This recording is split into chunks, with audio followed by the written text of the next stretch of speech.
ఎన్నికల ముందేమో సంపద సృష్టిస్తాం అంటే ఏమన్నా రాష్ట్ర ప్రజలకి రాష్ట్రానికి విపరీతమైనటువంటి ఆస్తిపాస్తులు సంపాదిస్తారేమో, ఆదాయాలు సంపాదిస్తారేమో అని ప్రజలు ఓటేస్తే వీళ్ళు ప్రజల్ని గాలికి వదిలి రాష్ట్రాన్ని గంగలో కలిపి వీళ్ళు మాత్రం ఎవడికాడు సొంతంగా సంపద సృష్టించే పనిలో పడ్డారు.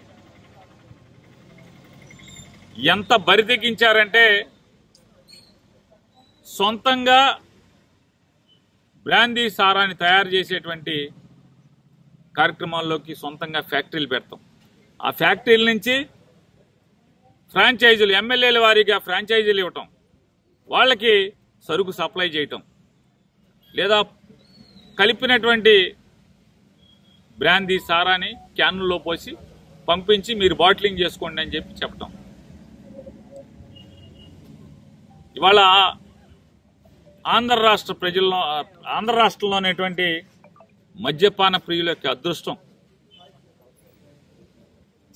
కనీసం ఈ 16 మాసాల్లో అన్నా మనతో వీళ్ళు ఎంత కల్తీ మద్యం తాగించారో అనేటువంటి జాగ్రత్తలోకి, భయంలోకి వచ్చే పరిస్థితులు వచ్చినాయి. ఇవాళ ఒక్కడి మీద అంటే కూడా మామూలుగా అయితే వైఎస్ఆర్ కాంగ్రెస్ పార్టీ ఎవడన్నా సోషల్ మీడియాలో పోస్ట్ పెడితే మొత్తం ఆడు ఫోన్ లాగేసుకోవటం, ఆడు పుట్టుపూతరాలు అన్నదమ్ములు ఎవడు, వాళ్ళ అమ్మా నాన్న ఎవడు, అవి ఎక్కడి నుంచి రోజు వాట్సాప్ ఏమైనా వచ్చినాయా, లేకపోతే అయ్యి వచ్చినాయి అని దానికి లింక్ లాగా ఒక 25 మందిని 50 మందిని తేవటం.